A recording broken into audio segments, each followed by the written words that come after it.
Cutback for Vasilev, and Lukic! A banger of a strike for Jovan Lukic's first MLS goal! It's fallen out to Westfield! Oh, wow! He's nearly taken the roof of the net off! Philadelphia pounce again! Who gets his goal on his Union debut? The record signing, off and running in his first appearance for the club.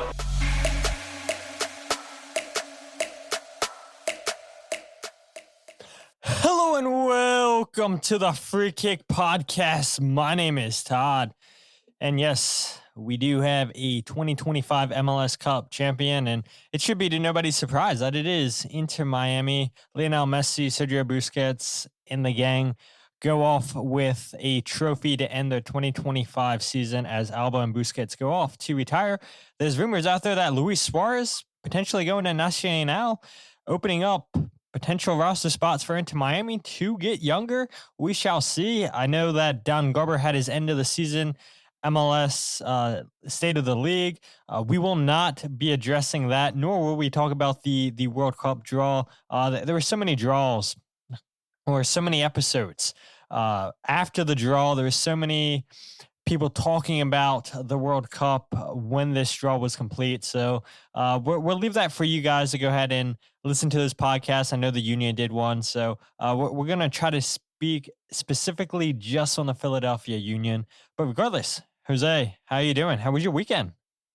Busy. I actually have some family downstairs, and that's why we're going to keep it, I promise you, to a tight 45 minutes today, Todd. I had a surprise birthday party for my wife. Her birthday was on December 2nd, which was not an easy date to do anything, especially with kids during the week, etc. So we had a little surprise party with 25 people here. So the last bit of them are actually downstairs, and they know that I'm up here. So probably listening to me just yap about soccer. So other than that, busy week, man. It's funny, right? We always talk about, off season. People think it's going to be quiet. It's like, nope, it just keeps on rolling. And I think today's a perfect example of that.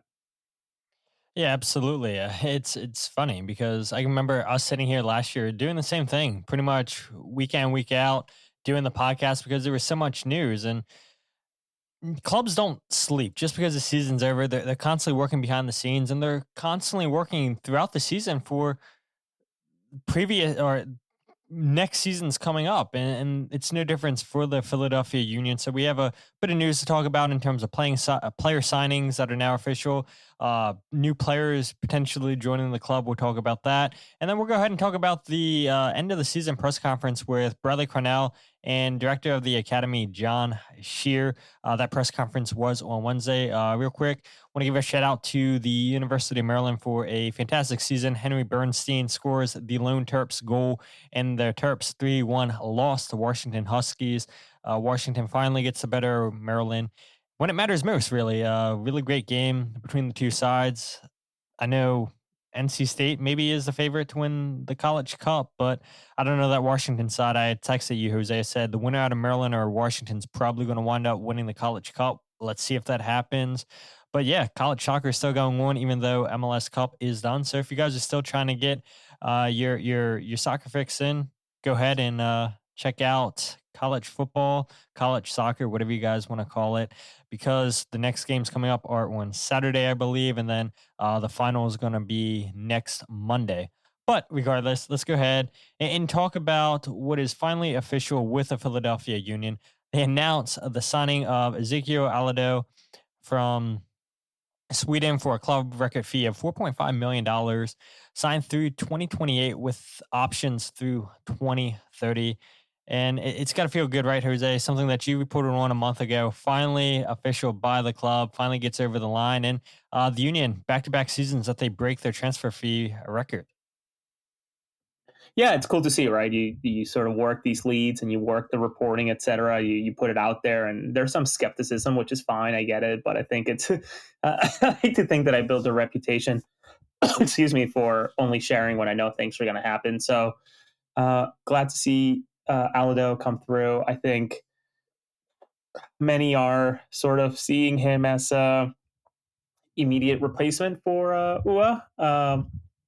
So we'll see what happens in those negotiations. But all I can say from talking to people and certainly watching clips of the play, not just the goals, because there technically weren't many in his time in Sweden.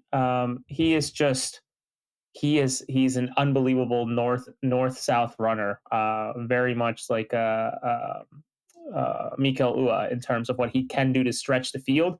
But what he's also excellent at is the hold up play. He does an incredible job of leveraging this massive frame of his to hold the play, to tilt the play from left to right, from right to left, and just make everybody around him better. So I'm intrigued to see how he sort of develops. I'm also intrigued to see what this roster build looks like with him and Bruno at the same time, or maybe alternating between the two of them, because we did learn that there's no U.S. Open Cup for Philadelphia. I think that was more or less something that we knew. But there will be CONCACAF, and I'm guessing likely Leagues Cup. So it's going to be a very busy year for Philadelphia this year. So glad to see that reinforcements are happening. I know we're going to talk about one more later. Yeah, we absolutely will. But real quick, I want to go ahead and just get some stats information out there. So I saw some negativity from people once the union announced the signing. And I remember when you announced that the union were finalizing this deal about a month ago, Jose, people were complaining about his goal scoring record: 8 goals in 32 appearances, 1 assist in 2,348 minutes. And here's the thing, right? He's 20 years old, and players are, when they're that young and everything, you don't expect world beaters at that age, because if you're going to get a striker that's scoring 10 plus goals, then Ezekiel's easily going to go for $8+ million. And let's not forget that there were teams in the championship linked with him, a couple teams in Belgium linked with him, and the Philadelphia Union, to see them beat clubs like that. I know Leicester was one of the clubs that was interested in him, and we know Julian Kranz is there on loan from Feyenoord, and I think seeing Leicester linked with Ezekiel tells you how they feel things are going in their striker department. And so to see the Union go out here and have a competitive offer, and again, you see the negativity online where people are like, oh, well, 4.5 million, that's barely a high fee compared to most clubs in MLS. That's barely higher than what most clubs are paying in MLS. And still, I think the Union need to be applauded for being ambitious, for going out there, having good scouting, and finding a player that I would imagine, Jose, only signing a 3-year deal. Yes, you have the option to pick up the option in 2029 and 2030, but a player that's this young, this player that has progressed at each of his steps in Ghana, in Sweden, and now hopefully in America with the Philadelphia Union, I would imagine he doesn't stay in Philadelphia for 5 years. If he has a good, let's say 2 years, then the Union are going to be hoping that they get $10+ million. And that's totally fine. That's totally fine, because if you can double your profit, and there's rumors out there too with Macania. And look, we had talked about that, Jose, where we don't expect Macania to be here past next season because of how well he had a 2025 season. And yes, it was a little bit out of the ordinary with the Union picking up his options. But if Macania has another good year, then the Union are probably going to sell him. And people are going to get tired of us saying it time and time again. This is a selling club, and there's some fans that are fine with it. There's some that aren't. And I think I have a clip that I'm going to play with John Scheer laying that out, that we are a development club. They're not hiding. The Union aren't hiding who they are. They're completely buying into who they are. They're doubling down on it. And to see fans still upset that, oh, you're going to buy this player and you're going to sell him in a couple years, and you just see so much negativity. But again, I mean, I get tired of bringing it up on the podcast. This is how the rest of the world operates, Jose. They go and buy players, then they go into the next club. You go and hopefully make a profit. They go into the next club. It is how the world of soccer works. And that's just it. There are very few clubs in the world that can say they're not development clubs, right? I would think of in a way, close to my heart in a way, Manchester City, right? Totally not a development. Sure, you have Phil Foden and some other guys that came through, but the reality is that, like, you're not seeing a squad of 5 or 6 guys that came through the academy. You're not seeing a squad of guys that are there for more than 4 or 5 years, unless you're a Sergio Aguero, which at the point you were, that's a player that was so close to winning a World Cup, right? So at the peak level. So I don't. I very much get hung up on that argument too, Todd, much like you do. And in the same way, I get hung up about the argument of, well, we got to pick up players with that don't go on international breaks. It's like, well, then you're not picking the best players to represent the country, right? To represent the club, I should say. So you're kind of shooting yourself in the foot when you're trying to build a team of potentially winning MLS Cup, but not being willing to willing to have the bad with the good. So I'm excited to see what this guy can do. I'm excited to see. I'm just excited to see what lengths I'm going to go through to watch this guy in preseason when it comes to them being away once again. And again, we'll talk about that later too. But only 76 days until I guess the MLS season starts, but even less than that, January 17th, I think, until we talk more and see more from them in Spain. Yeah, absolutely. And just real quick before we get out of Alladoh, the Union, like I said, $4.5 million fee that they paid. He will take up an international roster slot, which the Union currently have 5 players taking up spots in Alladoh, Damiani, Danley, John Jock, Lukic, and Macania. And the one thing, and I see, Vince, your comment here, we're about to play a clip. It was not mentioned in the press release if Alladoh will be a U22 or ADP. And so here's what Director of the Academy, John Scheer, had to say in regards to the Union not listing that. Yeah, we have until roster compliance in February to make those final roster designations. So we're going to take our time and evaluate all what's best for us in our situation. But we have some time still to decide as it relates to this. And so the Union have until the start of the 2026 MLS season to go ahead and declare their roster delegations, their roster spots, where they want to line up. Last season, we know that the Union chose the 3DP, 3 U22 model with Damiani and EOY being the 2 DPs and Macania and Quinn Sullivan being the 2 under 22s. And so just real quick, I want to go ahead and mention, if people aren't really caught up to date with roster rules, how the salary cap works.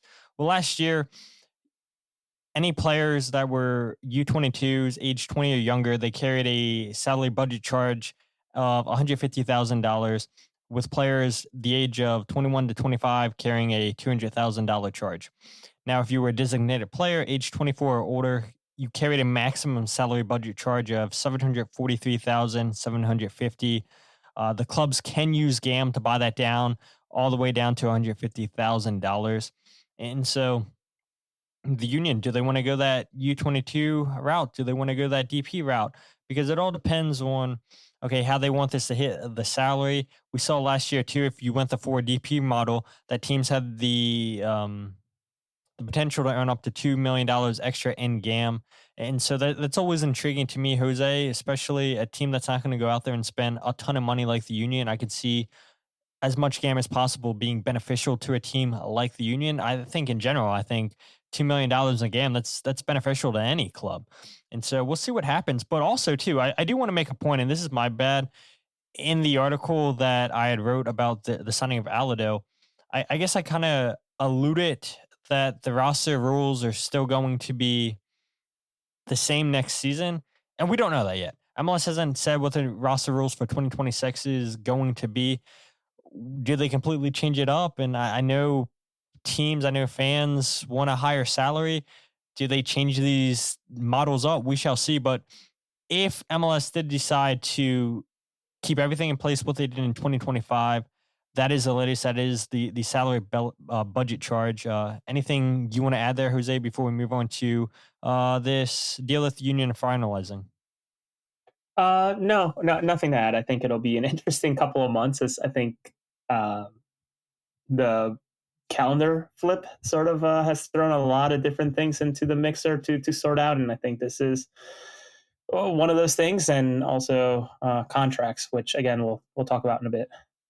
Yeah, we can go into that. I mean, it's a good segue. I did have that up next. So This is something, again, that you and I talked about last show, and maybe we've talked about it before that as well. But how is MLS going to handle player contracts for that shortened 2027 season? I know you had reached out to the club, you were waiting on a response back. And so it just so happened to be that the union had this end of the season press conference, and they had announced Alladoh the same day as this press conference. And so you were able to work your question around this new signing. And this is what John Scheer said in terms of how salaries will potentially work for 2027 during that shortened season. What the contract date through is has been reported. This is something that we're working through in terms of all of our signings and trying to navigate the new landscape of MLS and what the next year and beyond will look like. So that's something that's ongoing and it's active in our discussions with our leadership team. So basically, we don't know yet. As nice of an answer as John gave you, that we're not sure yet. We're still working through this. No, and John was incredibly kind with his answer. He said what he had to say, right? It's the date that's reported is what's reported, which notoriously obviously just says 2027, doesn't even say through the 2027 season. It just literally says 2027, 28, 29, which is great because I take that as calendar years. So, it doesn't matter for a player like Alladoh, and in technicality, I don't think it'll matter for a player like Olwethu, but there is a real possibility that across the league, as it stands right now, there are many players that are not internationally bound, meaning transfers to jump to another league, that genuinely just have a contract through the first half of the 2027 regular season, which comes, 2-3 months after the sprint season, the 14-game season. So there are some teams right now, again, this is as it stands or as it's been reported or the knowledge that we have, where a starting center back could literally just play through December and that be part of Real Salt Lake or the Seattle Sounders from January 1 onwards till the end of the season. So to me, it's just mind-boggling that this is a detail that needs to be sorted out. Maybe it is sorted out and they're not ready to talk about it as they're waiting for a press release or the last bit of negotiating with not just players, but also the players' union. I also wonder, and this is where my brain goes in the business side, how do you even calculate bonuses for 2027, right? How do you calculate bonuses for technically a whole season in the sprint season and half a season in the regular season that's the rest of 2027? My brain I can't wrap my head around how some of these contracts are going to work. And honestly, I don't think that the players, as it stands right now, have any need to really renegotiate. They could say, screw it. This is what I'm staying through. And, it is what it is, So I'm sure that there's a bigger hand at play here in the MLSPA because they're all members of it. But I'm fascinated with this type of stuff. So I apologize for my obsession behind it. This is the goofy business side of things that really catches my attention. Yeah, I think it comes as no surprise, people that have listened to you and I doing the podcast for, I don't know, I feel like pretty consistently the last year.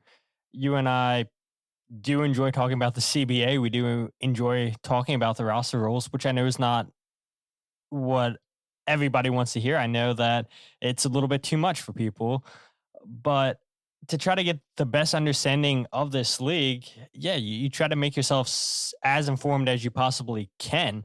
And it's not always possible with MLS. It feels like it's constantly changing, especially the last year. And you and I had both praised MLS, Jose, with their transparency, with releasing the roster guides and letting teams know, okay, this is the players that are on TAM deals, the players that are on homegrown deals, this is how they're setting up the roster, this is how much GAM they have available. And so we've appreciated the transparency from MLS the last year and a half, and hopefully it continues. But I'm with you. It does seem a little bit concerning that we don't have an answer yet how contracts are going to work. As Vince points out right here, that this is probably something that's going to need to be negotiated with the MLSPA. I do agree with you, Vince, and we shall see what happens. And I also get your point too, Jose, that if you're the players, play hardball. Why not? The league plays hardball with you. So it shall be interesting to see what happens. And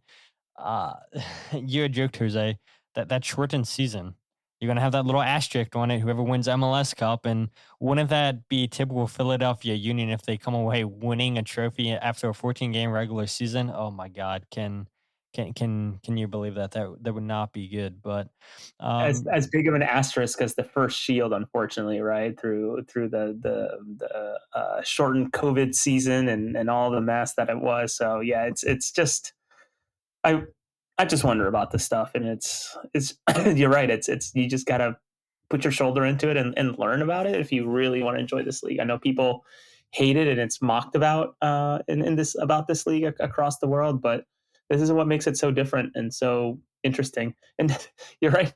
It's I mean the way it's shaped out right now. It's play 14 games, have a nice break, and then come back and play again, and it's it's still getting paid the same. I'm just so I want to know more about what's going to happen. This is where I wish those parachute reporters in the national sense would pay more attention to. Report on this, like tell me more about this rather than just showing up to one market for literally 20 seconds and then disappearing.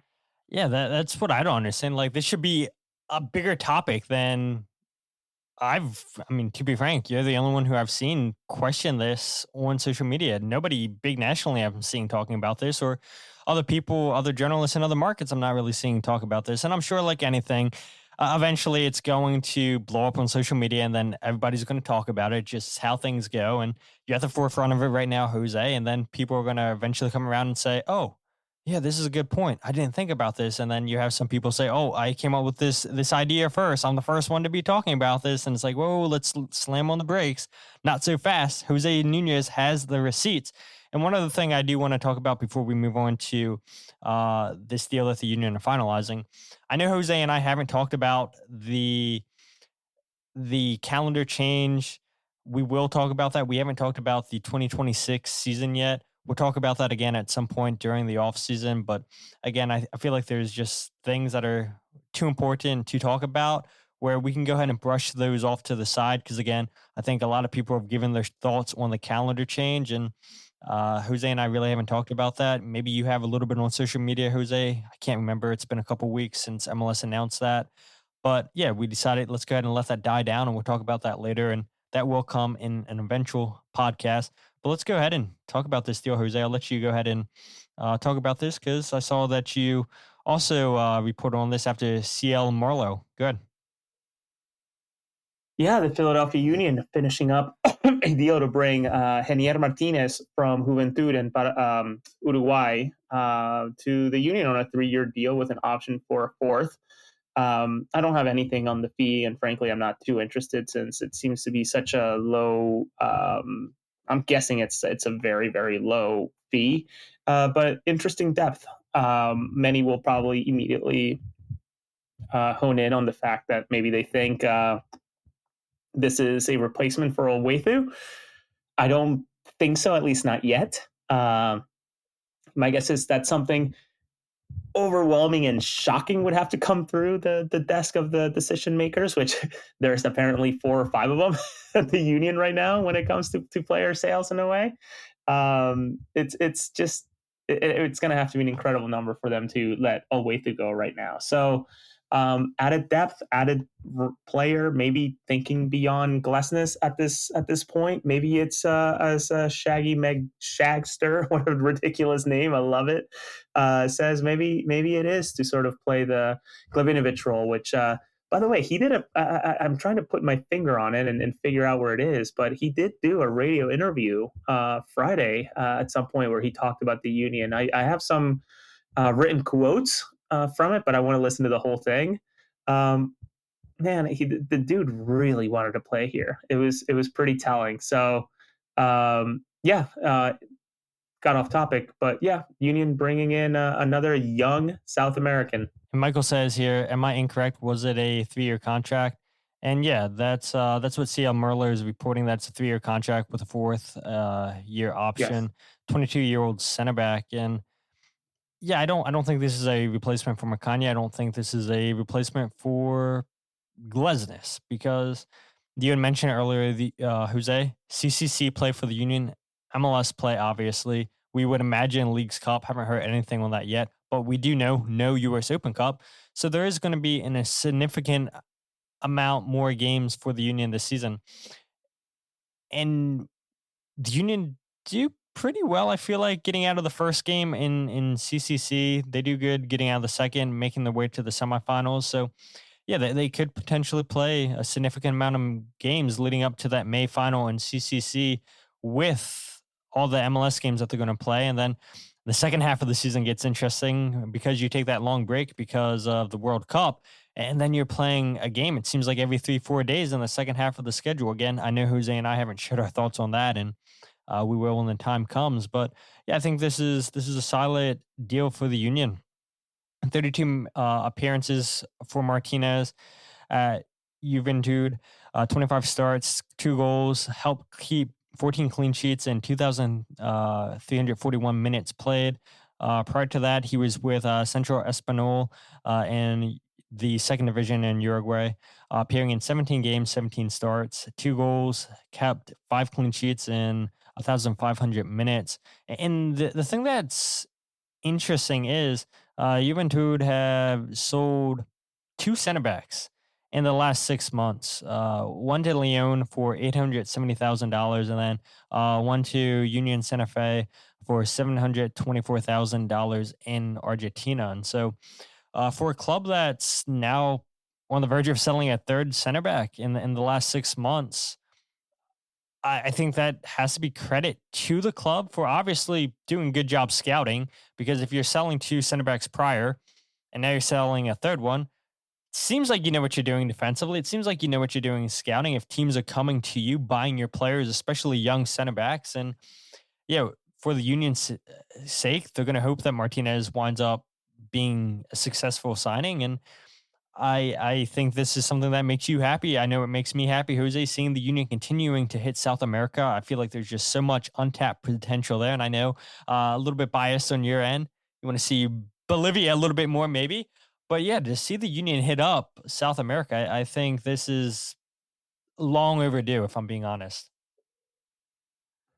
Yeah, and it's somebody made this point. I didn't even think about it, but the same day that the news break, whether it's through Merlo and Merlo and I, whatever, the same day that Martinez is being rumored to go to the Union or about to make his way to the Union, Jose Martinez scores. So it goes to show again that the Union just are the scouting's great. They are certainly tapping into every possible market, just looking at everybody. And it wouldn't shock me just to continue to see just off the wall, beaten path signings and players that the Union end up bringing in. So I'm sure there's more to come. I can't imagine that they're all done. Yeah, and I would imagine that this would take up another international roster slot for the Union, leaving them with 2. And then the Union's roster would be at 25. They would have 4 center backs on the roster, just like they had last year prior to Jan getting injured. So could the Union go out there and potentially sign another center back? Maybe, but I think 4 is a pretty solid number, if I'm being honest, Jose. And then you still have Nathan Herriel, who could fill in there and play as an emergency center back if need be. So I would be shocked once this deal does become official if the Union go out and sign another center back. I think midfield is where the Union maybe turn their attention to, especially because we had heard from John and Bradley that, the summertime, that they're kind of hoping that Quinn Sullivan, they're go ahead and reassess and see where he's at. And I don't think you can wait that long for Quinn and not have a midfield replacement. So I wouldn't be shocked if we see a midfielder sign for the Union prior to preseason, which is I think a good transition for us right here, Jose, where I'm a little bit shocked by this, that Bradley Carnell had admitted that the Union are traveling to Spain yet again. They'll leave on the 17th of January.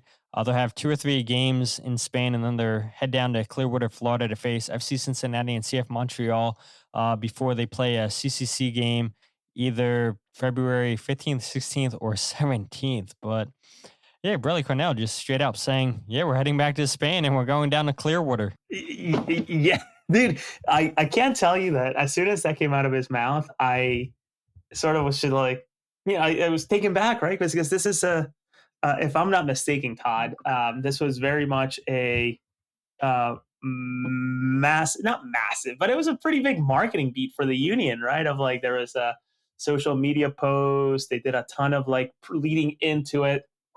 Obviously, Sage Hurley and team and everybody in the social team did a lot while they were there and filming and whatever. But there was a lot of outside of me. I remember when I broke the news that they were going to Spain and the teams that they were playing against. The Union did end up obviously continue to announce and whatever, but it felt like there was like a weight behind it.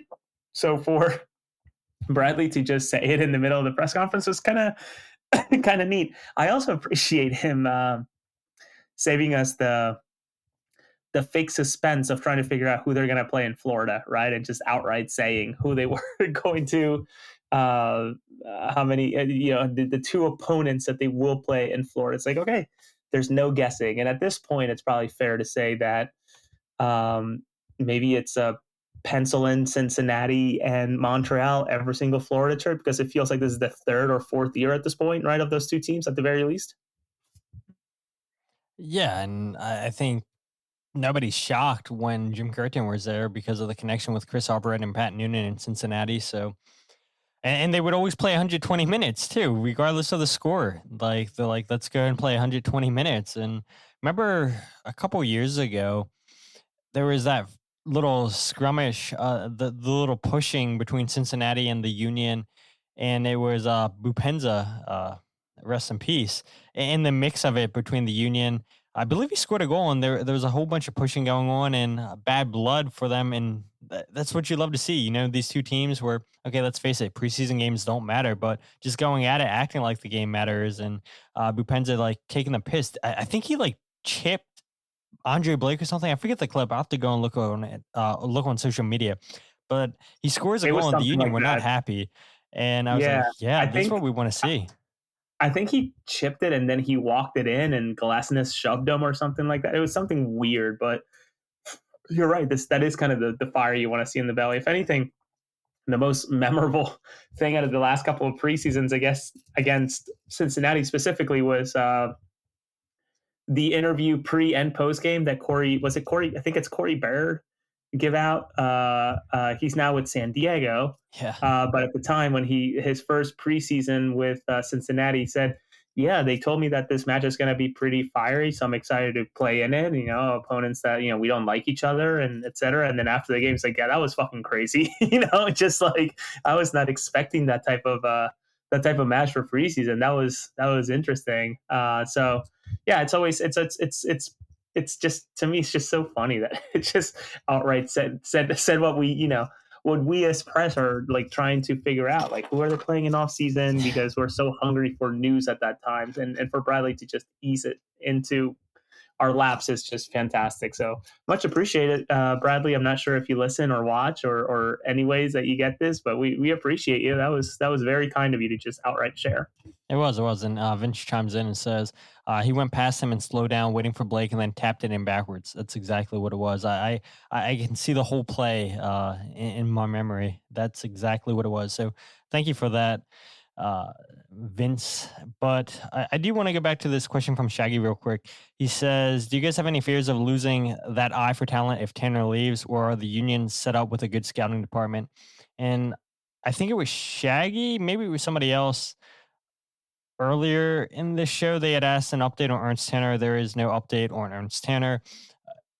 People try to get an answer for that at the press conference, but John said, we're cooperating. We can't give an answer as this is an ongoing investigation. So, yeah, just not sure where things stand with Ernst Tanner. I thought maybe somebody would ask MLS Commissioner Don Garber at the MLS State of the League address, but I don't believe that was asked. And yeah, we'll see once MLS decides, all right, we've either found stuff that credits this report in The Guardian, or, yeah, again, there isn't anything to this. So we shall see. But to your question there, Shaggy, are we concerned? Our answer to that, then I'll let Jose, and I think we'll probably both agree on this. Like, the Union are set up really well. And I think it's pretty clear with John Scheer, just the continuity, this togetherness from the club.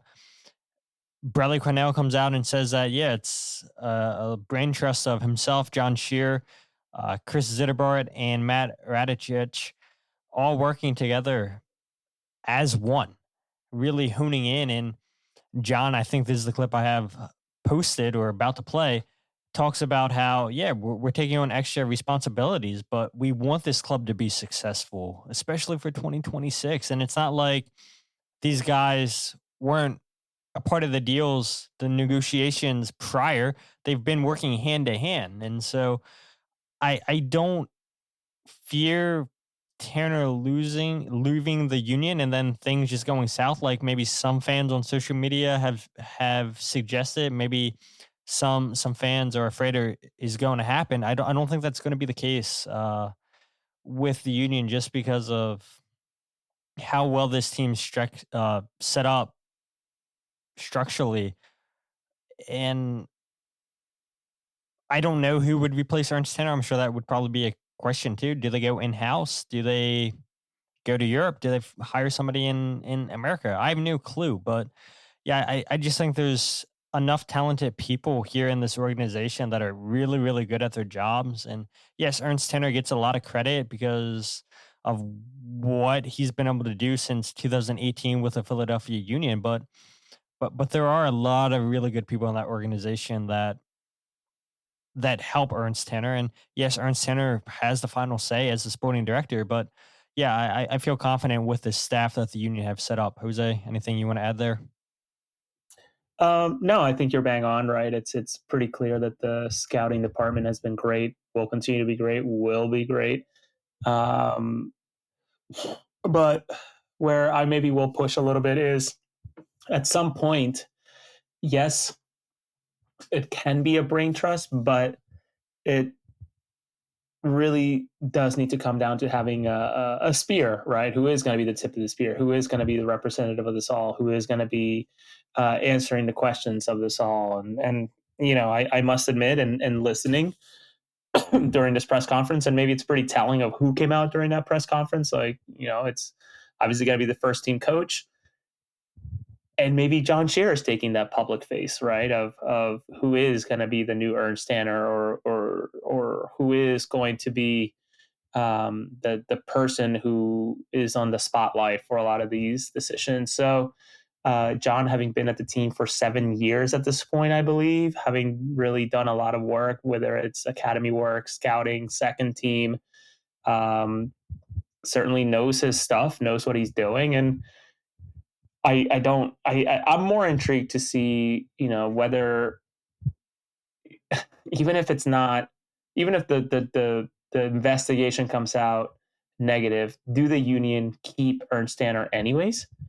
And if not, is it an internal or is there a national search for a replacement? Because again, I think structurally in a pyramid, there has to be someone up there to kind of, you know, face the music when it comes down to it. So the longer this drags on, the more annoyed I get about it. Just sort of, you know, at this point, if you've investigated it once and now you're investigated again, hopefully it's pretty clear yes or no, and just make a decision so the team, you know, and us as press don't have to spend this time talking about this type of stuff anymore. So it's going to be a busy off season.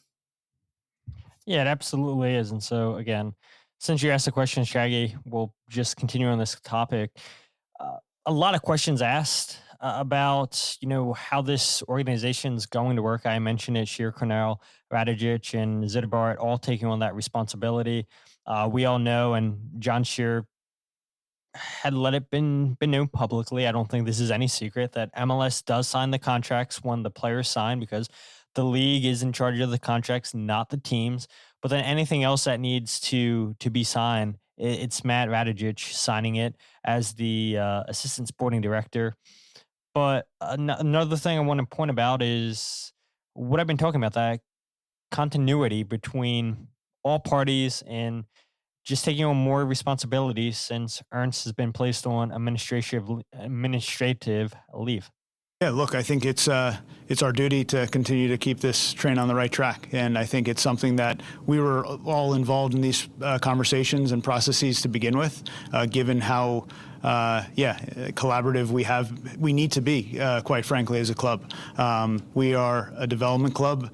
We're always looking from within first, as I mentioned, for players and staff. So there's so much natural overlap already. But with that said, yeah, we've in this working group are open to taking on more responsibilities again to put the club first and make sure that we're headed in the right direction come 2026. Yeah, right. I mean, John says it there that we look at staff and we look at players for promoting within first, and then we go outside the box. And if the union don't think they have a player there, then obviously they go out and buy a player. If they feel like they don't have the coach there, they go out and get a coach. We saw the union went out, got Bradley Carnell, replaced Jim Curtin with him. They go out and replace Ryan Richter within, replace Marlon LeBlanc. And so, yeah, the union are always going to look in-house, and we see it even with the academy setup, guys going up to higher age groups, guys going down within the age groups. And so, again, they're not just speaking just to speak. It's facts. It's literal facts. This is what they do. Yes, they do look in-house. Yes, they do promote staff, players within. How many players get homegrown contracts? We know that the union are one of the best at developing talent, identifying talent, getting players into the academy, and so on. And so, again, this staff, this brain trust of the four guys, they're not just sitting on their hands just because their boss is no longer at the organization for the time being. It's like, oh, let's not do anything. Let's wait and see what happens with Ernst Tanner. No, of course. They're going to go out and continue to make deals done. They have their short list. I mentioned at the beginning of the show. It's not like, oh, we're just coming to a decision right now. This is what we need. No, it's month-long processes of scouting, of talking to agents, of finding out the best players that can fit into the system. And so if a deal is close to being done, you have your guys in place to go ahead and get that deal done. Yeah, and these things take time. These things are planned, and the reality is, I wonder how much has actually really changed since Ernst Tanner departed. Right? Maybe this was the trust, the brain trust that was making decisions anyways, and Ernst was the final check before going on forward in front of ownership, etc. That I wonder if this really just removes one layer of red tape to get things done. So I don't know that much about the inner workings, to be completely honest with you. And if I did, I probably wouldn't even share. So who knows, man? Just intrigued for this to go away in a way. It appropriately, please don't misquote me, but for this to just be a memory rather than something that the club lives through, and us in the press and certainly fans have to answer about and talk about, because I still think that this whole thing overshadows a bit of the achievements across the club in terms of what was done in 2025. Yeah, I agree with you. But let's go ahead and move on to Andrew Rick and just rotation. We had talked about it a couple times, Jose, with being in CCC next year. Leagues Cup, we would imagine, comes back. Obviously, you're in MLS, so quite a few competitions for the union. You're going to need rotation. It's good to see the union go out there and get business done early, because let's not forget, too, Bruno Damiani was with the club for the first game in Orlando City, but didn't make the match day squad. Was available for the next game against FC Cincinnati. And did he score on his debut? I want to say he scored on his debut against Cincinnati. I don't know if you remember, Jose. Someone in the comment section, you can fact check me, but I'm pretty sure he scored on his debut. Did he not? I don't know. One of you guys know. I know for sure. But yeah, it's good to see the union being ambitious and going out there and trying to get signings done, deals done before they head off to preseason, so these players can have a full preseason with each other by the time that CCC comes around. Okay, hopefully there is no questions with the new players how we want to play. There is no questions about, okay, this is where your teammates are usually on the field. We'll have everything hopefully worked out for preseason. So it is good to see that the union are getting signings done before they head to Spain. You're going to need a lot of rotations next year, but one spot maybe that caught fans by surprise, and maybe it shouldn't because of how many injuries he's faced the last couple of years, Andre Blake, that's who I'm talking about. We saw Andrew Rick play quite often this season. 6 clean sheets, 7 clean sheets. I know Bradley Carnell mentions it here in this clip I'm about to play, but 14 appearances this season for Andrew Rick. And what a night and day difference, Jose, from the previous season to this season. It was clear as day that Andrew Rick is more than capable of being a number 2. I think he's capable enough of being a starting goalkeeper in MLS, and that's why you and I, weeks on end, had beat the drum saying, loan out Andrew Rick, loan out Andrew Rick, loan out Andrew Rick. Doesn't seem like that's going to be the case for the Union next season. But yeah, Andrew Rick, Jose, I mean, it's taken a massive step from the previous season to what he accomplished this season with the Union. Yeah, I you talked about signings and or I should say the needs of the club now with the signings that Alladoh's done, and as I reported and Merla reported, the center back Geiner Martínez. I'm most intrigued onto what to do with goalkeeper in terms of bringing a third person in, because I'm fairly sure that that's a keeper core that they don't want to be shorter than 4 when you think about Union and Union 2, right? Having 3 with the first team and having a standard backup a standing starter for Union 2, and likely a backup that, is that third keeper that sits with the Union. So I'm gutted for Andrew in terms of, not getting the opportunity to go and play with Frankie earlier this year at the World Cup. But I know that Andrew's likely a player that will continue to grow, that he will continue to attract a lot of attention. I would even go ahead and venture that Rick is probably one of those top prospects for the Union, believe it or not. And then it also begs the question, at what point do you stop calling them prospects? Because he's obviously a good player that could probably start in a good bit of MLS teams across the league at his age with the experience that he has. So intrigued to see if the negotiations for George Marks, what those look like. But for Andrew, I that loan train probably came and went, and it all kind of fell apart with the Oliver Semla case, or I guess mistake in a way. Yeah, I agree with you. But this was Bradley Carnell on Wednesday talking about Andrew Rick and rotation in general.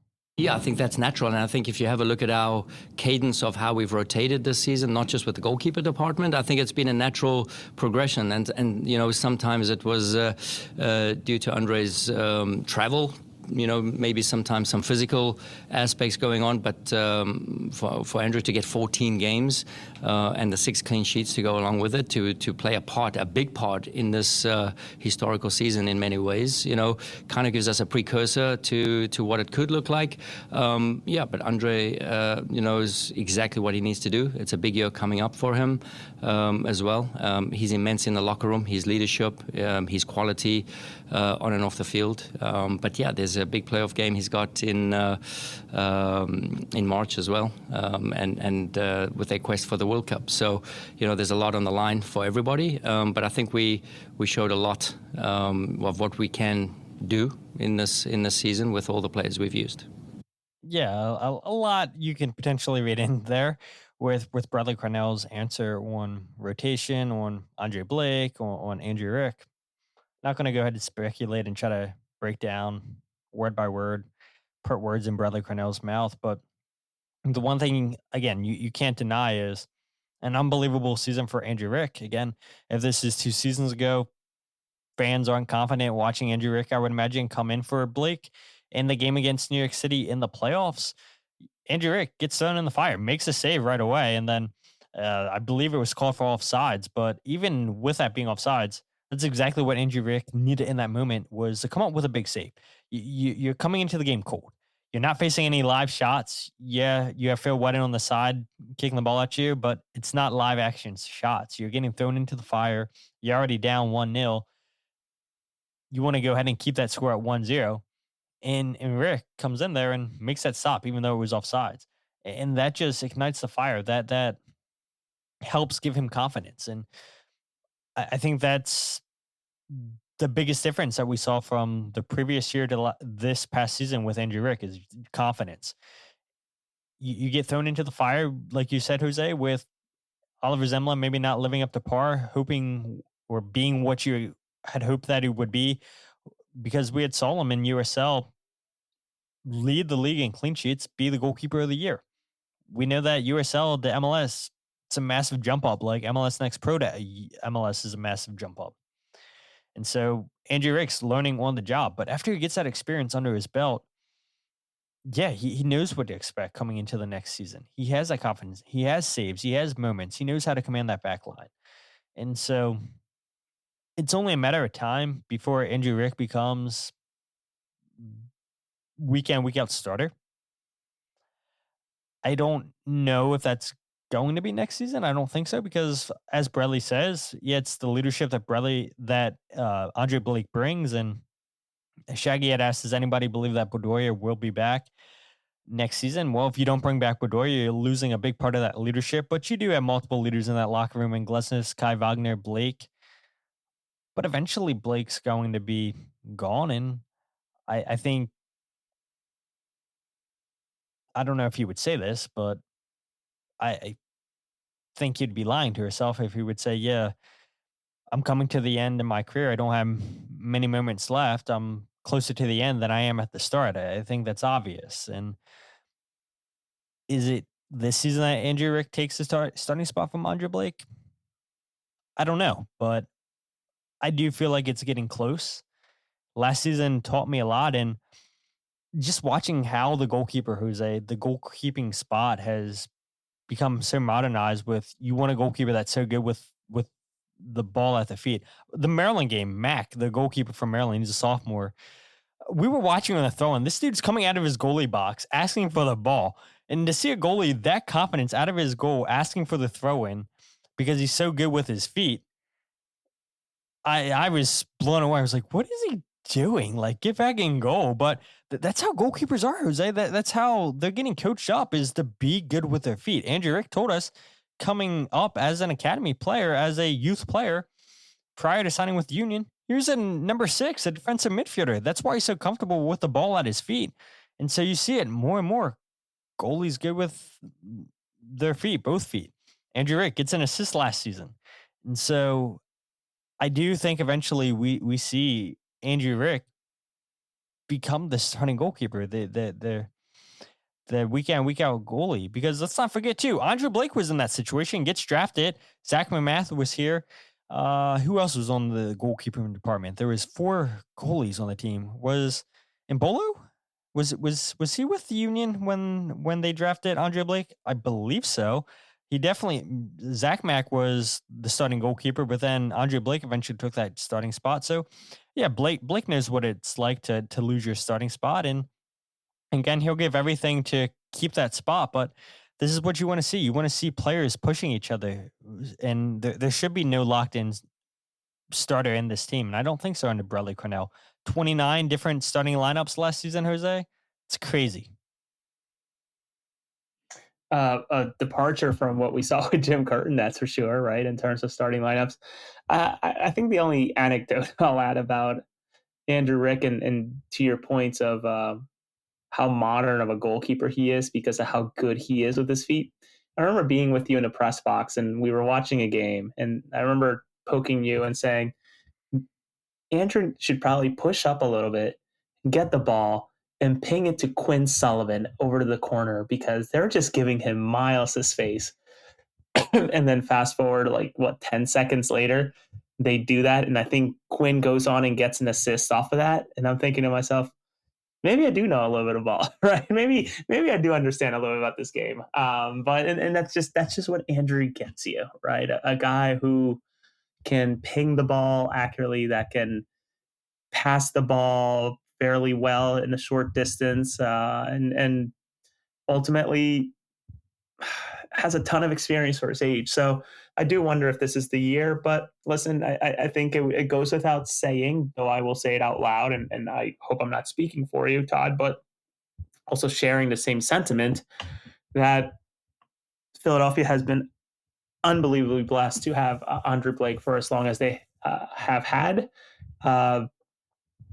That they have been fortunate to have watched the things that Andre Blake has done between the sticks, and I have fallen for the Andre Black mistake at a press conference in the past. So Andre Blake has been just an incredible servant to the club, and I think if not Bedoya, probably the easiest next shoe-in for the Ring of Honor. Like I would even think that Andre Blake goes beyond Bedoya in terms of Ring of Honor when it comes to walking in and getting on there right away. Yeah, exactly. I mean, this isn't to discredit by any means, and hopefully, if this gets to Andre Blake, hopefully he doesn't take it that way, because I know what he's meant for this club. He's easily, over the years, saved the Union 12 to 14 points a season, earned them 12 to 14 points a season. Been one of the best goalies. You can make the case, the best ever goalie in MLS. And his game had been taken to another level once Phil Whetten joined this team. And that's what you get with somebody like Phil Whetten. He's always going to bring out the best in you. We saw it with Andrew Rick this season. We saw it with Andre Blake when Phil first joined. And so, yeah, I'm very grateful to see what Andre's done in the club. And again, the end of his career is a lot closer than the beginning of his career. And so I know some people say about other clubs, because this player's been here for so long, they should get the chance to decide when it's time for them to stop playing. And I get that, but again, no player is bigger than the club. And just look at everything that's going on with Mohamed Salah in Liverpool right now. I mean, what a mess that is. A club legend just completely unleashing it all to the media, saying that his relationship with the manager is broken, saying that it seems like somebody at the club wants him out. And yeah, I mean, that's a club legend. I see some Liverpool fans are torn, saying that, fire Slot, keep Salah. I'm seeing some fans say get rid of Salah, get rid of keep Slot. I'm seeing some fans say get rid of Salah and Slot. So I mean, look, we know what Andre Blake means to the Philadelphia Union. We know what Alejandro Bedoya means to the Philadelphia Union. But Father Time's undefeated, and sooner rather than later, it's going to be Andrew Rick as the starting goalkeeper. So that's pretty much all I have to discuss. Everything I wanted to share about the end of the season. Alladoh, the new signing that hopefully gets announced this week, next week, hopefully before Christmas. I mean, 2 signings before Christmas. What a holiday for Philadelphia Union fans. I mean, reminds me of the season where they signed Sergio Santos and Jose Martinez before Christmas. So maybe the Philadelphia Union do it again. That would be nice. And if anything, I appreciate that. Again, from that press conference, we have dates to work back from, right? In terms of January 17, and likely they'd probably play their first game the 18th or the 19th. I would think, a day or so to acclimate to the time zone, et cetera, the time change. But no, this was great, Todd. It's always a joy to join you. And man, I honestly didn't think that we'd have much to talk about today. But that end of season press conference, and certainly today's news, and likely, I'm sure something else will pop up between now and then that will have us back here having another good conversation. So I appreciate you. Yeah, so we'll go ahead and we'll let you end it secondly. But if you guys aren't following the podcast on Twitter, Instagram, or Facebook, follow at Free Kick Pod, where we get your podcast of the Free Kick. Check out the YouTube channel, youtube.com/Free Kick Pod, where you can watch the podcast live every single episode, youtube.com/Free Kick Pod, for the goals breakdown video as well. I'm pretty sure I just said that twice. And if you guys want to check out my writing, goals breakdown video, or the podcast all in one place, thefreekick.substack.com. Now, Jose, where can people follow you? You can find me at Jose R. Nunes 91 on Twitter, Blue Sky as well. I'm trying to be better about using that more. I know that there's a big subset of the population that moved over that way from X. And thank you to the kind soul, whoever it is, that shares my content on Reddit, where I'm not living there as much anymore. Not so much, unless it's a Marvel theory about the next movie and the next show or whatever. I'm not living on Reddit as much as I used to anymore. So appreciate you all for sharing my work and Todd's work for sure, and certainly the work that Mike and I are trying to figure out what it looks like next year in terms of we have some big ideas for what the pre and post match show could be that I think will excite a lot of people and will require a lot of engagement from people, whether you're at the stadium or at home. So more to come on that front from AAT Sports. Yeah, absolutely. And the last thing I'll say before I end the stream is I'd set a goal a couple months ago. I said, let's get to 500 subs on YouTube before the end of the season. We're at 404. We're at 96. I know it's a tough ask, but I do think we can get there. I do think we can get to 500. You guys haven't let us down. You guys won't let us down yet. So let's try to get to 96 more subs and we'll be at 500. And I did get a whole bunch of information from Spotify for the listeners, and we can talk about that next episode, Jose. A lot of positive trending numbers for the listenership, new subscribers, people listening to the podcast all over the world, which is so surprising to me. Apparently we have a big audience in Mexico, which is mind-blowing to me. I don't know why. Maybe that's because of you, Jose. I see South America's popping off too. I haven't seen Bolivia, but Argentina, Paraguay, Brazil all popping off, and maybe that's because of you, Jose. I don't know, but yeah, we're definitely international, and all the people that watch, I'm very, very grateful for you guys. And again, we can go over those numbers next episode, but the chat, you guys make the best part of this show. People that leave comments back, yeah, you guys are the best, and I appreciate you. Jose saying one more. Special announcement from Don Garber in Florida this Tuesday, December the 9th. What do you think it's going to be? Oh, Messi MVP. Without a doubt. They haven't announced it yet. They haven't announced it yet. That's the one award that's missing yet, right? Yeah. I thought it was the going to episode be talking Messi. We're ending the episode talking Messi. It's going to be MVP.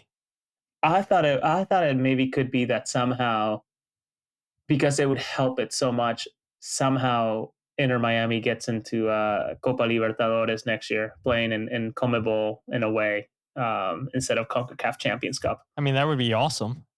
That would be incredible. I would watch the shit out of that. I think Miami would absolutely get waxed, but it's going to be Messi winning MVP. Oh, dude. I mean, that would be fun. As much as I don't like Miami, I would love to see that just to watch them get slaughtered. Because let's face it, the way that the roster rules are right now, there's no way that Inter Miami's competing with the best of the best clubs in South America. I mean, they struggled this past season in CONCACAF Champions Cup, got demolished by Vancouver. And I don't think that scoreline against Vancouver on Saturday justified what the final end game was. But, oh my God, dude. I hope I'm wrong, but it's definitely going to be Messi's MVP. But can you imagine, playing in Copa Libertadores? Well, Miami stands zero chance. Zero chance. Yeah, it would be fast. All right, finish the show. I'm sorry to interrupt. No, you're good. So, yeah, I know, Michael. No blunder of the week. No blunder of the week. Maybe we'll do it next episode. Maybe because I didn't do blunder of the week, that should be blunder of the week. But look, an hour and 4 minutes. We said 45 minutes. Try to keep it close to that. Flying through the topics. Yeah, it was never going to happen. But I thought an hour was possible. But Jose got me going on a rant. But it's all good. So we'll see you guys the next time there's big news. If not, then our regular scheduled show on Sunday. But with that said, my name is Todd, and this is the Free Kick Podcast.